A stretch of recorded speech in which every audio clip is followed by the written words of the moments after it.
Bonjour mes soeurs. Bon dimanche, merci ma soeur. Bon culte. Mon frère, Oui. tu connais pas la loi. La loi dit que quand on rentre dans un endroit confiné, on doit avoir un masque. Tu n'as pas de masque, tu ne respectes pas la loi. Ouais, mais c'est bon, je vais à l'église. Non. La loi dit qu'il faut le masque. Il faut que tu mettes un masque, mon frère. D'accord. Bon, écoute, je vais essayer d'aller en chercher un. T'en as pas un à me prêter? On ne prête pas de masque, hein, tu sais, parce qu'après, ils sont pas bons. Hein. Non, je reviens alors. Oui, tu reviens.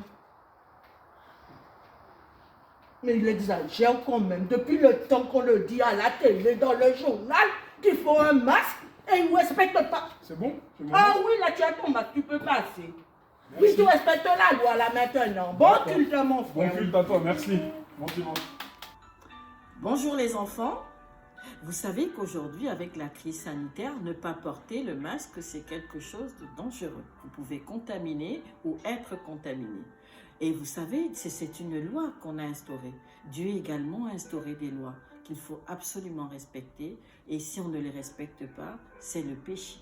Nous allons vous expliquer aujourd'hui ce que c'est que le péché. Père éternel, merci encore pour ce moment que tu nous permets, Seigneur, d'avoir. Merci pour cette opportunité que tu nous donnes, Père éternel, de pouvoir délivrer ta parole.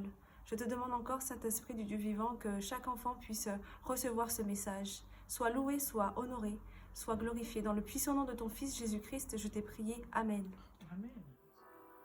Salut Céline, tu vas bien? Salut Grégory, ça va? Et toi? Ouais, ça va. Bah écoute, comme disait Marie en intro, aujourd'hui on va parler un petit peu du péché. Pour toi, c'est quoi le péché? Le péché, pour moi, c'est le fait de faire quelque chose qui déplaît à Dieu. Par exemple, mentir, voler, convoiter même. D'accord. Bah, c'est vrai qu'effectivement, en 1 Jean 3, verset 4, il nous est dit, celui qui commet le péché, il viole la loi de Dieu. Car le péché, c'est la violation de cette loi. Et c'est vrai qu'effectivement, on peut voir la Bible comme un guide, qui nous conduit et qui nous aide à mener une vie qui soit agréable à Dieu, selon sa volonté. Agréable à Dieu. Qu'est-ce que tu entends par là? Faire des choses qui plaisent à Dieu, c'est-à-dire partager, aimer, prendre soin de son prochain. Toutes ces choses-là, c'est des choses qui sont agréables à Dieu. Oui. Tu sais, la semaine dernière, à l'école du dimanche, il me semble qu'ils ont pris le passage suivant. Alors, suis-moi, 1 Jean 4, verset 16, qui nous dit « Dieu est amour et celui qui demeure dans l'amour demeure en Dieu, et Dieu demeure en lui. » Ouais, c'est vrai. Ça me rappelle un autre passage. Le Seigneur Jésus, en Matthieu 22, verset 37, quand il a été interrogé pour savoir quels étaient les plus grands commandements, voilà ce qu'il a répondu. Donc Matthieu 22, verset 37 à 40, il dit « Jésus lui répondit, tu aimeras le Seigneur ton Dieu de tout ton cœur, de toute ton âme et de toute ta pensée. » C'est le premier et le plus grand commandement. Et voici le second qui lui est semblable. Tu aimeras ton prochain comme toi-même. De ces 2 commandements dépendent toute la loi et les prophètes. Et je me dis que finalement, à la lumière de ce passage, on comprend que le péché, c'est manquer d'amour d'abord vis-à-vis de Dieu, mais également aussi vis-à-vis de son prochain. Qu'est-ce que tu en penses? Effectivement, mais quelle est l'origine du péché en fait? Alors ça, c'est une très bonne question. L'origine du péché, en fait, elle est apparue avec Lucifer. Qui était Lucifer? Lucifer, c'était... Je sais. Vraisemblablement le plus beau et le plus puissant des anges, non? Effectivement, c'était un ange qui avait un certain niveau, qui était brillant, qui était a priori le plus puissant, mais il a eu un problème dans sa vie, c'est qu'il a voulu s'élever au-dessus de Dieu. Et on voit ça, on voit un petit peu un bout de son histoire en Ésaïe 14, versets 12 à 15, que je vous invite à lire. Et Lucifer, aujourd'hui, comment il s'appelle? Il s'appelle malheureusement Satan. Et en fait, Satan, qu'est-ce qu'il a fait? Il a entraîné l'humanité dans le péché à travers le jardin d'Éden. Oui. Il a tenté Adam et Ève de la même façon que lui-même a été tenté, c'est-à-dire qu'il leur a dit qu'ils allaient avoir la capacité de se retrouver comme Dieu. Et c'est de cette manière-là qu'on voit en Genèse 3 le début du péché avec la rébellion de l'homme, de la femme et de Satan contre Dieu. Donc, si je comprends bien, l'origine du péché, depuis, le péché est transmis de génération en génération? Ah, ça, on va laisser soin à Thérèse et Marie-Madeleine de nous expliquer comment ça se passe. Alors les enfants, depuis le jardin d'Éden, depuis Adam et Ève, nous naissons tous pécheurs. Nous héritons de la nature pécheresse d'Adam et Ève. Donc, il est écrit dans la Bible, car tous sont péchés et sont privés de la gloire de Dieu, dans Romains 3, 23. Donc c'est pour ça que nous sommes tous des pécheurs. Même un petit bébé, il hérite de la nature pécheresse. Et c'est vrai que tout ça est décrit dans la Bible, tu vois. La Bible, c'est la parole de Dieu, tout ce que Dieu dit est vrai. Et dans la Bible, dans l'Ancien Testament, dans Exode 20 que je t'invite à lire, Dieu a donné tellement de choses qu'il ne faut pas faire. Mais attention, il faut toujours demander l'avis de Dieu. Et toi, enfant, est-ce que tu as déjà péché? Est-ce que tu as déjà fait quelque chose qui déplairait à Dieu? Ou alors est-ce que tu as très bien compris ce que Grégory et Céline t'ont expliqué à propos du péché?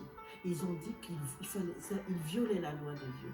Violer la loi de Dieu, c'est ne pas respecter ce que Dieu dit. Et tu sais, pour toi, enfant, toi qui n'as pas donné ta vie à Dieu, il peut t'arriver également de faire des choses qui ne sont pas bien au regard de Dieu. Donc que Dieu nous dit, tu vois, il t'est arrivé par exemple d'être un peu plus, c'est-à-dire de dire avec ton camarade, ah ben non, ça c'est à moi, c'est mal, ou à convoiter quelque chose qui appartient à ton camarade. Tu vois là, ah maman a dit de ne pas prendre des raisins, mais puisque personne ne me regarde, je vais pouvoir en prendre quelques petits grains de raisin. Et tu sais que ça aussi, c'est quelque chose qui déplaît à Dieu. Parce que Dieu te demande d'honorer ton père et ta mère. Quand ton papa te dit quelque chose, il faut très bien écouter. Quand la maîtresse te dit quelque chose, il faut écouter parce que celui qui n'écoute pas désobéit. Parce que ne pas obéir, c'est également ne pas faire quelque chose que Dieu te demande. Vois-tu, dans l'Ancien Testament, donc, comme je te l'ai dit tout à l'heure, dans la Bible, qui est la parole de Dieu, il y a beaucoup de choses que Dieu te demande de faire. D'abord, tu dois l'honorer. Rappelle-toi ce que Grégory a dit tout à l'heure. Tu dois aimer ton prochain. Est-ce que tu penses que si tu aimes ton prochain, tu peux lui prendre quelque chose qui n'est pas à lui, Thérèse? Ben non, puisque si j'aime mon prochain, je ne lui fais pas de mal. Et tu sais ce que tu dois faire quand tu as pris quelque chose qui n'est pas à toi? Je dois le rendre, bien sûr. Ah mais bravo Thérèse, parce que si tu as pris quelque chose qui n'est pas à toi, tu peux le rendre. Si tu n'as pas écouté papa et maman, tu peux aller dire « Pardon papa, je vais être obéissant la prochaine fois ». Parce qu'il ne s'agit pas simplement de dire « Oh mais j'ai pas fait ça, pardon ». Il s'agit également de ne pas le répéter après. Parce que c'est ce que Dieu aime. Et Dieu nous demande de ne pas tuer. Il nous demande de ne pas prendre ce qui est entre lui, mais bien plus encore. Il nous demande de l'aimer comme Grégory te l'a dit. Parce que aimer Dieu, tu dois d'abord l'aimer lui. Parce que c'est lui qui les donne, ce qui dit ce qui est bien et ce qui est mal. Et ce qui est mal, on vous le répète, ça s'appelle le péché. Et tu sais, tu peux ne pas. Il peut tout arriver comme à moi, même à Thérèse. Puisque nous avons hérité de la nature pécheresse, il peut m'arriver aussi à moi de me tromper et de faire quelque chose qui déplaît à Dieu. Mais toi qui as accepté le Seigneur, tu sais que si tu reviens d'un cœur sincère devant Dieu et tu lui dis « Pardon Seigneur » en t'adressant à lui de tout ton cœur, très sincèrement, alors il t'écoutera. Et sois-en sûr, il te pardonne également. Est-ce que tu l'as compris?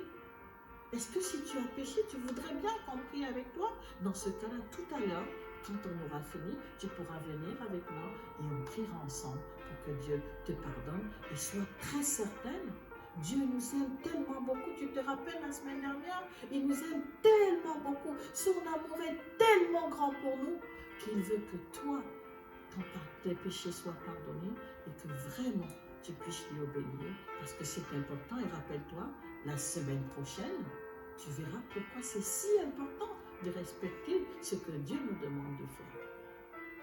Les enfants, le verset à retenir pour cette leçon, c'est « Quiconque pêche transgresse la loi, et le péché est la transgression de la loi. » Est-ce que vous voulez bien le répéter?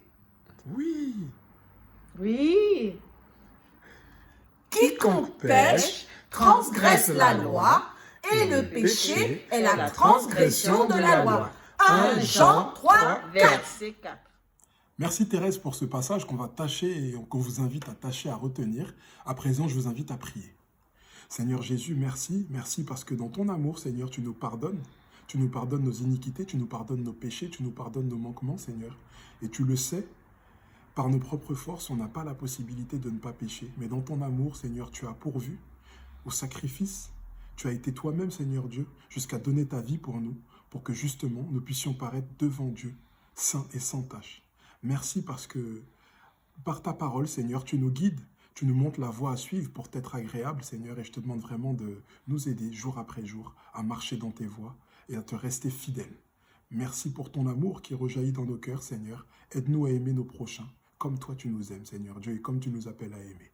Au nom de Jésus, j'ai ainsi prié. Amen. Au revoir les enfants. Au revoir, bonne semaine, à bientôt.